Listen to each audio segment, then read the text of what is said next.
So the gents, I've been eager to do this video since my last Evenicle review and I can't wait to share with you guys about it. Though I did not originally plan on doing this video first because I was still playing Aokana. Keep in mind for the video on that as well. But of course, after Evenicle 2's release a few weeks back, naturally I would play it first. So yeah, I had to keep Aokana on hold for now, at least till I'm done with this video. Alright, let's get to it. By the way, this vid will be long as well, but I don't care because I'll be satisfied and happy to put up a long video for this kind of VNs because they damn well deserve it. Hell, those of you that watch my videos tend to be VN readers as well. So yeah, I'm counting on your patience. Okay, now let's really get to it.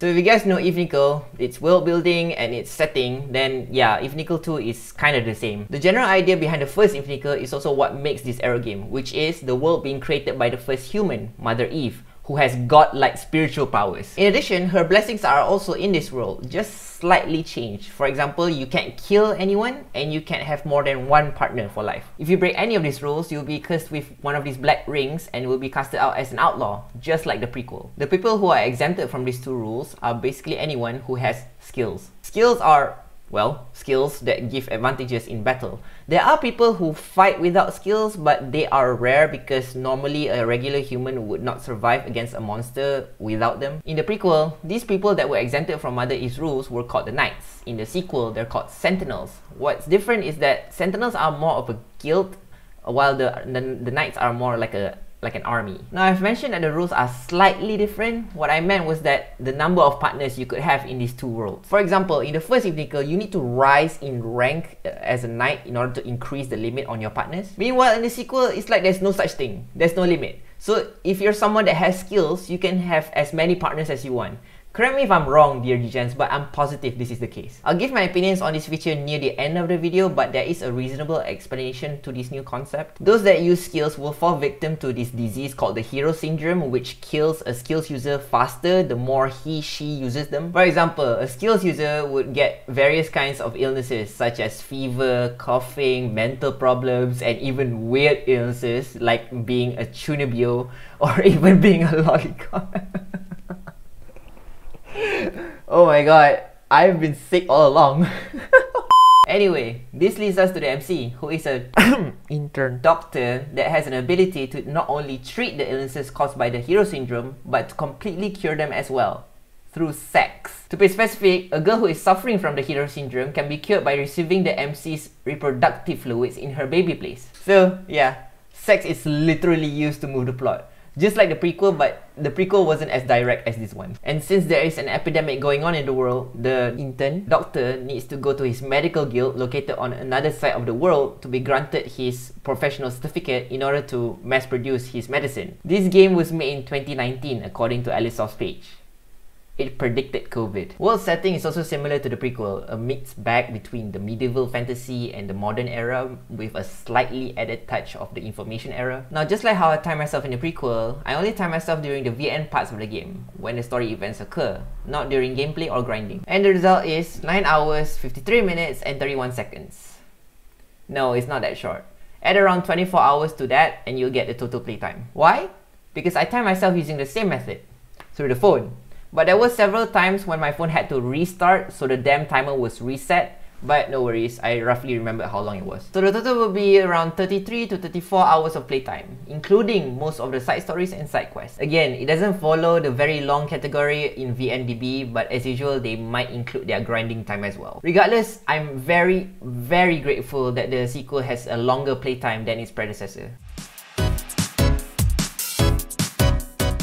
As usual, the lucky bastard of an MC, the annoying dumb and dense meathead, the mid-level tsundere, the lolly, and finally, the sexy mother-like yet cheeky dark-skinned One-chan. The MC, who is called Alex, is an intern doctor who grew up in a countryside region. He's under the care of his grandfather, who is an actual doctor that has a clinic in said region. Alex can use skills as much as he wants to because he is immune to the effects of the hero syndrome due to his innate power. A skill named Medica, the same power that is used to cure women's illnesses caused by the hero syndrome, through banging. Which leads us to his personality, because he is extremely horny. just like Aster in the prequel. And he likes to proclaim that he's a vanilla guy in both actions and words, which I find unnecessary when he mentions it, but whatever. Then we have Yuragi, a retired sentinel who is a mixed bag. She is the very definition of confusion. What I'm trying to say is, she is kinda difficult to figure out. Even the other characters have a hard time explaining her. I don't know if she could be called too naive and innocent or just too dumb and dense, but she has her wholesome moments, though it doesn't really compensate for her dumbness. And to me, she's really annoying throughout the story, saying stuff like, it's like she knows what sex is and she's against the idea of perverted actions out in the open, in public. But then if you change the word sex to baby making, then she's fine with it. Even out in the open.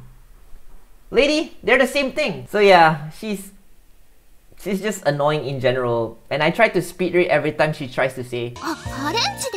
Yuragi basically replaces Ramius from the prequel. But the thing is, she's much denser.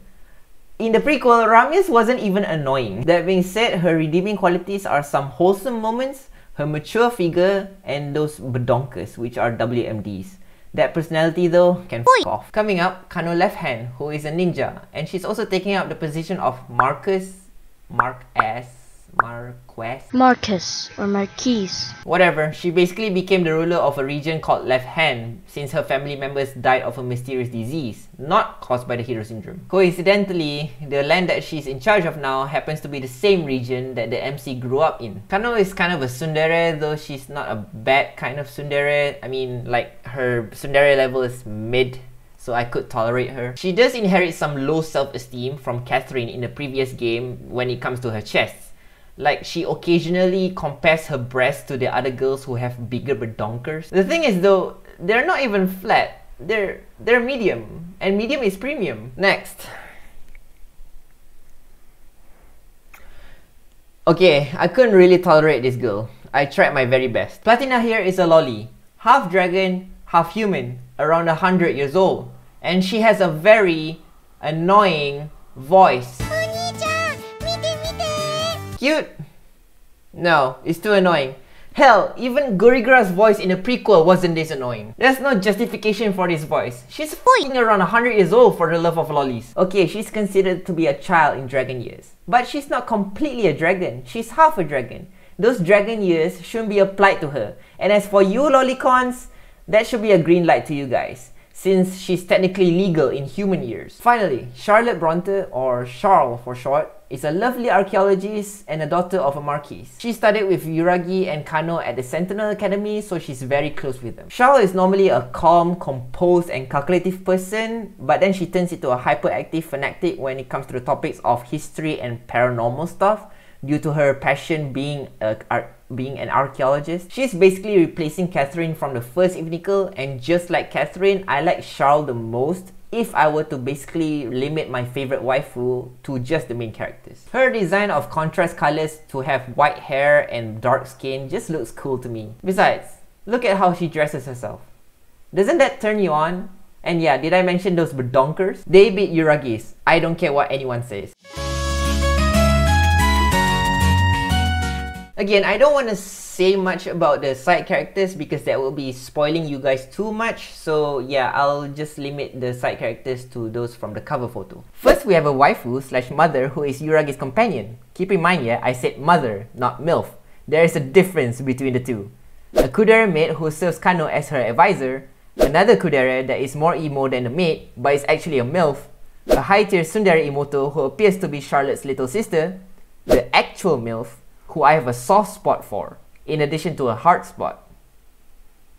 I've said what needs to be said. And finally, best girl, the horny yet badass, f***ing badass saint who is also a half dragon just like Platina. And being a saint, she serves and follows the teachings of Mother Eve. Both Platina and Masquerade are half dragons. The difference between them, aside from being legal, is that the former drags down my experience of the era game, while the latter carries it. Now, there are several other side characters which are really fun to read about. Some of them I like more than those that I showed here. But since the cover photos don't show them, I won't. As for the technical stuff, I don't have much to complain about. The translation to me is okay. I did not encounter any typing or grammatical errors if I recall correctly. As for the accuracy of the translation, I can't really comment, but I am trying to learn Japanese now, and if I have mastered the language, then probably I would comment on the matter. Still, in context, I think the translation fits based on what I could understand. Just like the prequels, the sound options don't have that page for muting individuals, so we have just voices in general, men voices and women voices. I also like that they added this small detail in the saves page at which you know which slots have saves and which doesn't. Now this might affect some of you guys, but there's no longer an option to customize the color of your text now, unlike the prequel. But there is an option to display red text as red. I would also prefer more VNs to have a borderless window option so that I don't get kicked out of the VN window when I try to multitask something, since I'm running dual screens now. But yeah, that's all for the technical stuff, I believe. There are some minor changes to the gameplay and the mechanics. Some are for the better, but there are some for the worse. So we'll explore them together in this segment of the video. Now, despite it being the sequel, the graphics doesn't really improve much in my opinion. In fact, I did have the thought that some monsters look worse than in the prequel, so I don't really care, but there are some improvements in terms of gameplay, such as the battles themselves, as you can see on screen. You get to see your own party battling the monsters in animation. Map movement is still in chibi form, but now you get to see all of your party members moving, unlike the prequel, which just shows the MC. And the details on the map have improved, relatively speaking. Stuff that lie around the map are more or less similar to the prequel. You have chests around that give skills, items, or gold. These traps that are even more annoying, and it's even harder to see them now in the sequel. Their effects are still the same though. Reduce the entire party's HP, reduce BP, and spawn a monster battle. The heart icons are here as well, triggering wholesome side stories between Alex and his wives. The fountain things in the prequel are also available, though they are less frequent, but they usually spawn before a boss battle, so don't worry. And in addition to replenishing your party's HP to the max, they also replenish your Medica points, or MPs for short. I will explain this mechanic later on. Next, these crayfish are a replacement to the bug-looking things in the first Evenicle, and they offer a different feature once you use them. The prequel's bug-looking things increase the character's supplementary skills, i.e. accuracy, evasion, etc. But here, the crayfish gives your character an extra skill point when used. Then we have the same landmark mechanic, noticeable by the blinking animation. Like the prequel, they contain some side stories about the landmarks themselves, and it's also a collectible up to 103 spots, and for each 10 you visit, you get an item. I do have one minor complaint here though. In the prequel, the one who delivers your item after you discovered 10 spots is a Henny from the Amazon delivery service, sent by the MC's twin sisters. But in the sequel, the item just comes to you without any explanation. Like what? Does the item just appear out of thin air like that? So yeah, this is one of the stuff that was changed for the worse. But some of you wouldn't mind, don't worry, it's just me nitpicking. Now, let's move on to the cities. One thing I appreciate in the sequel is that the cities have their names shown on top of them as an animation, so you'll know which city it is. A small improvement that I am grateful for. Now let's go to the pop-up when you enter a city. And again, I appreciate the developers improving the page detail. Like, compare between the prequel and the sequel here. Really nice. The stuff you could access are pretty much the same. In for the autosaves and some story scenes, level shout for the obvious, where a waifu will level you up through this weird chanting. What the? Okay, no, wrong clip, wrong clip!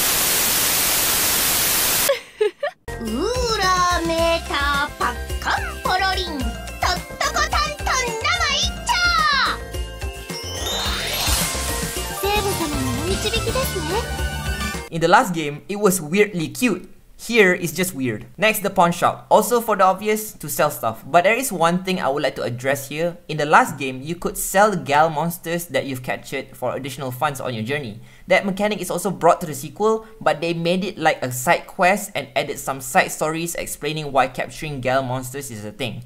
An added detail which I consider to be a massive improvement to the first game. Next, the shop like usual, to buy weapons, armor, and buffing and healing items. Again, the stats will show on the weapons and armor to differentiate between better or worse gear, but not the other items. And I love that they added a small chibi icon for the characters that use the gear. At first, I thought it was a downgrade because it replaced the descriptions of the items, which was a fun thing to read when playing the game because they were amusing. But then I noticed the toggle description button here. Sorry, I'm dumb. After that, the gather info page. Just like the prequel, it'll give you some advice about the game or some small details about the city itself. And speaking of advice, Thank God they added a damn tutorial in the game. However, I couldn't fully appreciate the tutorial since most of the mechanics were similar to the first one, but this is a good sign for new players, at which you who's watching probably are. Beside the gather info page, we have the church. Now this section is a bit different than the prequel because it's regarded to be a part of the main story. Back in the first Evenicle, when you visit churches and the saints, they're regarded as side stories and bonus fun parts, but here it's part of the main story, though you will still get the fun parts with them as well. The board ship button in the first Evenicle is also back, but here it's called Harbor, and this time you don't need to drop by the city if you wish to set sail. Just go to the spot beside the city in movement mode and you can just board the ship. In the last game, you have to go through the cities themselves before setting sail. Oh yeah, the travel by air is also back, but instead of a hot air balloon, this time you're literally just using a bubble. One other added detail that I like about this mechanic is that they explain the portability of the ship used. Like in the first game, you could travel to any city that has a port, but you would sometimes wonder how the party carried their ship or hot air balloon. However, in this one, they've added a small explanation about its portability, which I again appreciate. And lastly, this new section called the hospice. Now, I don't know why it's not just called a hospital or a clinic, but I guess they wanted to make it sound fantastical. But yeah, it's basically the place to check, analyze, and cure illnesses caused by the hero syndrome. Okay, hospice section. It's time to explain a new mechanic in the gameplay. Now, as mentioned, a person who uses skills will get affected by the hero syndrome, and the more skills he/she uses, the faster he/she dies. In the game, for each battle that you go through, this hero syndrome bar here will fill, little by little, and when it's full, one of your waifus will be hit with a disease. If the disease is new, then you will get some side stories about it, and you won't know the disease until you get to a hospice to analyze it. Once you've analyzed it, you'll get its information displayed in the hospice itself, the description, the effect of the illness, and the ingredient required to eradicate it, as well as its rough location. As for the effects of the illnesses, usually they'll affect the character's battle capability, like for example, taking damage when their turn comes up or skipping a turn. But some illnesses are just hilarious, like making a cat sound during their turn. I love these varieties. Okay, once you have eradicated an illness, you'll receive one of these medical records. Now, this feature allows you to spend time with your wives through their side stories back home, a mechanic that was also in the prequel, but the difference is that in the first Evenicle, there was a love gauge, while the sequel uses this medical records point system. Basically speaking, you have to do battle frequently in order to get your wife sick, then cure them, and then you only get to be lovey-dovey with them.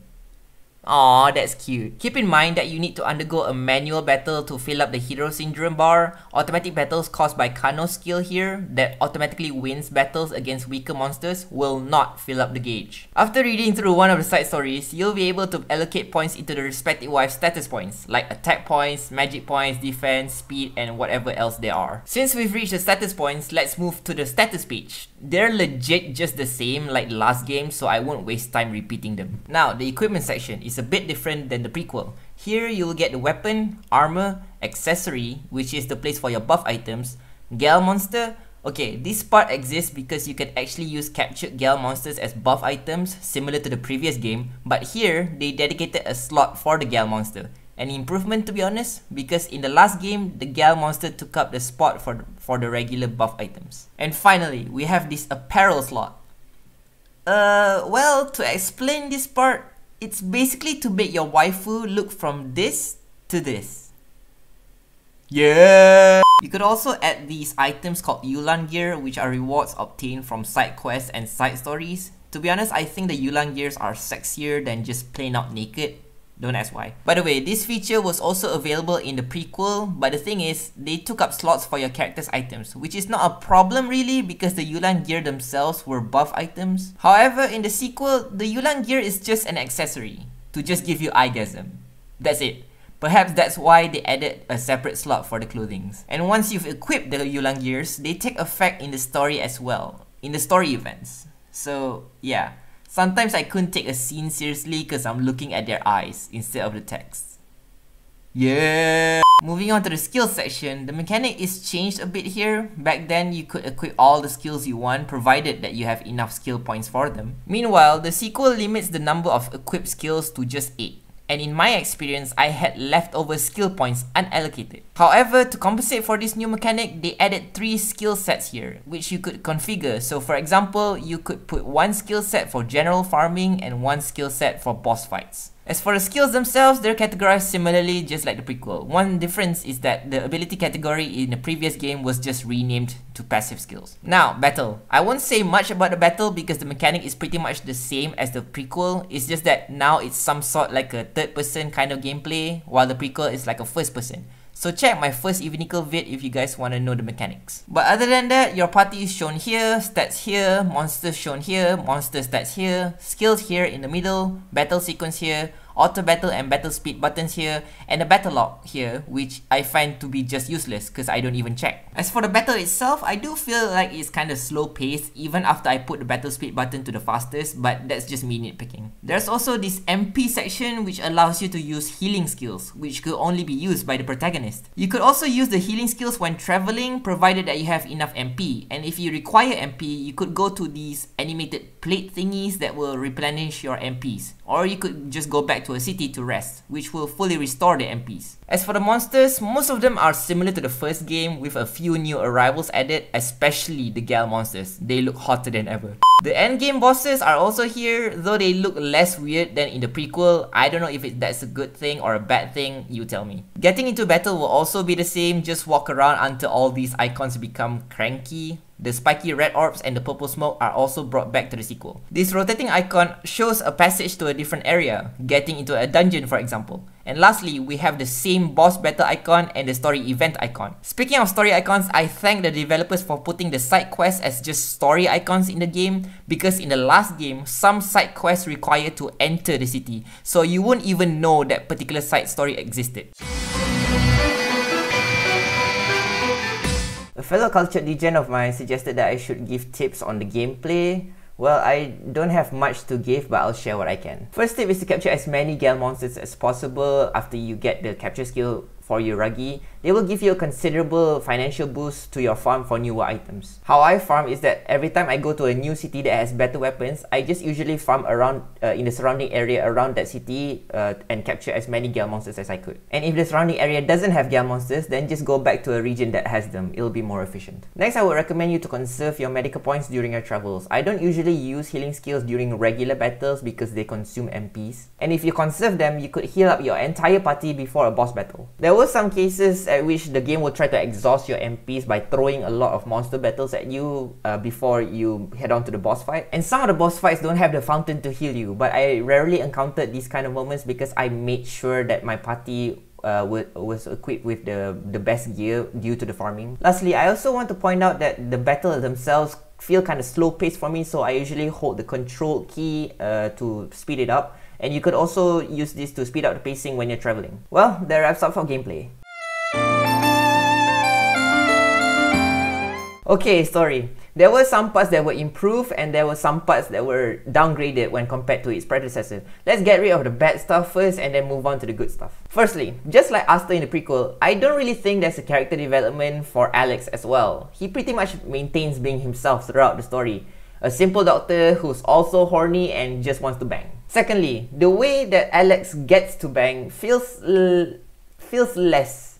I would say that the story gives him less incentive to do the ecchi scenes. Okay, let's go back to Asta. In the first game, Asta had to climb through the ranks of a knight in order to get more wives. Like for example, if he becomes a knight, he gets 2 wife slots. Then if he gets promoted to a 10 knight, he gets 4 wife slots. Then if he gets promoted to a 100 knight, he gets 6 slots, and so on and so on. And that's why he journeys out in order to get promoted. Just to mainly get more wife slots. Here there is no limit. As I've mentioned in the synopsis, if you have skills, you can have as many partners as you want. Sure, you might say that his incentive is to simply cure the girls, but I think that's too simple. Say a girl falls sick, and it's almost a guarantee that Alex will bang her. Do you guys get what I mean? I don't know if I can actually put it in words. It's like Alex doesn't need to go through much hardship in order to get his reward, you know? That's how I felt starting when Alex met Zero. It's like the condition is, oh, she falls sick, MC gets to bang her, like that. I don't really like how they wrote Zero's development to get banged. I feel like it's underdeveloped, which is sad to say because MILF supremacy. Still, that fellow degen said that that's because dragons are just horny. So I believe that they want to get to it ASAP. Still, to me, I think it doesn't hurt to have a bit more development. Because this story is already longer than the prequel. Why not put some effort into building up Zero's character? Because I don't think she had any before her introduction. That's that. Hey guys, future ASid-kun here. I just want to point out that this section of the complaint, this nagging of mine, you just need to, well, brush it off aside because it's just me nagging about Zero's character because she's one of my favorites, so I want her to be a bit more developed before getting banged. So yeah, that's basically it. The other characters, they're fine. They're really well developed. Furthermore, there are some waifus that he banged, but they don't have their own wife slots in the wife events. I feel bad for those certain waifus. After that, I feel like there is a lacking of usage of outlaws in this story. In the previous game, there were pretty much outlaws everywhere. And not all outlaws were bad. Evenicle 1 managed to show that there were some good outlaws at least. And I feel like that was a great thing. In Evenicle 2, it's like there's no appearance of outlaws at all, just them being mentioned. I don't mind if they tone down the usage of outlaws in the story, but in here, it felt like it's non-existent, which is a shame, to be honest. Another thing is the explanation of the story itself. After playing it once, there were some plot points that I could not fully comprehend. And then I managed to sort of piece it together after playing the optional side stories. Side stories meaning the lectures, back in the MC's house, the section beside the wife events. It's like the game makes you finally understand after reading the side stories, which I don't even know if it's a good thing or a bad thing to you, but it's definitely a good thing for the game since you have to read everything. However, this is just purely from my experience after playing it once. Maybe I should start playing it again. Lastly, I think that Evenicle 2 story just felt too linear for me. Not unlike the prequel, but at least the first Evenicle gave us some choices to go through the bad routes occasionally throughout the game. Evenicle 2 doesn't have that feature anymore. I feel sad, to be honest, because I thoroughly enjoyed reading those so-called bad endings in the first game. I also felt disappointed that they reduced the number of story scenes for the wife events.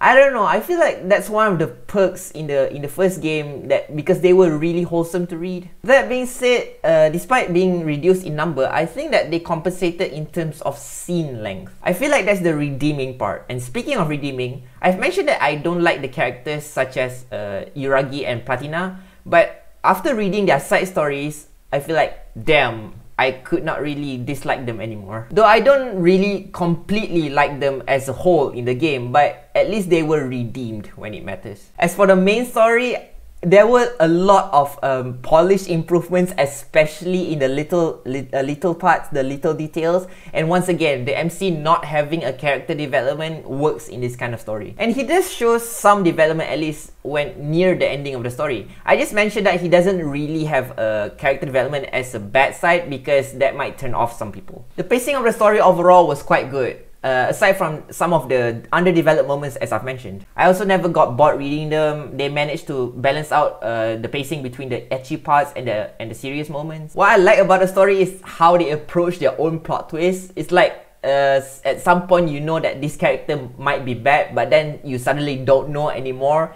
and then when it hits you, you'll be like, oh.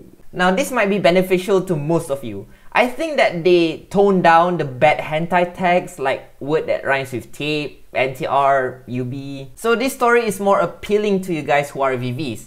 Not completely appealing, but it's still an improvement. The bad tags are still there though. And I like how the story surprises you with which characters who are involved in those tags. At one point, I did go like, damn, I didn't expect him to do that or her to be part of that, and so on. Now, I've mentioned that there were some waifus that didn't have their own wife events. Despite me saying that, I am grateful that they at least added those particular waifus as cameos in the other wives events. What I also liked about Evenicle 2 is that they managed to add extra genres to the story. Mecha and sci-fi, two of my favorite genres. Like damn, they actually managed to mix in a lot of genres into the story, and the added genres don't actually overtake the main genre of the game, which is fantasy. In addition, the developers even managed to add a bit more degeneracy when naming their characters. I mean, look at this. Forget the standard 6 to 9 degen score. I'll give this arrow game a f***ing 69 out of 420 already. One f***ing perfect degenerate game. Next, the game marketing showed that one particular character from the previous game will show up as a cameo in this story. Holy, it'll surprise you even further. It wasn't even just one character. It wasn't even two. It's freaking four. I legit fangirled myself when those characters showed up. Alicesoft really managed to do those cameo scenes really well, but I'll say more about them in the conclusion. As for the antagonists, I gotta say that I do like them more than in the first Evenicle. I do appreciate that they still kept using the religious aspects as shown in the first game. And the antagonists in this story consists of both villains and anti-heroes to me, each with their own justified reasons for being who they are. Except for one villain, I think he's just fucked up in the head. It was either ironic or symbolic to me near the ending because it was the hero that became the anti-hero. I wanted to use that quote that you either die a hero or you live long enough to see yourself become the villain. But to me, he doesn't really feel like a villain, just more like an anti-hero. But yeah, it's definitely touching. Speaking of the ending, wow, I believe they upped the ending when compared to the last game. It was better than I thought it could be. And my positive expressions here aren't limited to just the main characters. The side characters, even the antagonists, got what they deserved, respectively. I love that the story doesn't neglect the side characters. I complained in my first Evenicle review about the lack of CGs used in the ending, but damn, they definitely included more CGs here. I am so grateful. Okay, fun parts. There's a lot of scenes in this damn Arrow game. Even more than the prequel, I can't appreciate them enough, and the length of the scenes vary. I do find some of the scenes to be long and some of the scenes to be short, but thankfully the lolly ones are short. But hilariously enough, some of the lolly scenes are part of the more interesting ones. Keep in mind that there isn't just one lolly in the game. I just dislike that one lolly, but the rest are enjoyable to read. To read, okay. Just to read. The scenes themselves are enjoyable in their own way, like depending on you guys, how you guys prefer your positions, they are varied. As for the bad tags, I mentioned that they're toned down, meaning that there are less scenes with the bad tags. And to be honest, those bad scenes, they didn't really strike me as bad, to be honest. They're like so-so. I've seen worse. This is beneficial for most peeps, of course. Oh yeah, I want to tell you guys that the game allows you to, how do you say this? Censor or block the scenes with the bad tags. So if your VV hearts could not really take these bad tags, you can just enable this feature. However, I think that the sound effects are still played, if I recall correctly. I said if I recall correctly because I did not enable that feature because I am a fucked up human being that is already used to the bad tags. Speaking of the scenes, oh my god, there is still one scene that has the penis illustration drawn like an arch. What the hell? Stop it! One other thing, the scenes themselves, they're censored with mosaic at the genital area, so I'm like, aww. Well, it's not really a downside because we're used to it, but you know, I would have liked to see the illustrations in its entirety again. I do want to point out that in the scenes, the MC, you know, claiming that he's a vanilla guy, but the illustrations of the scenes themselves kind of sometimes show that you know, since he wears glasses and you can do those like white flashes on the glasses, it makes him not just look cool but sometimes evil. I have mixed feelings about that, but yeah, I think it's kind of funny.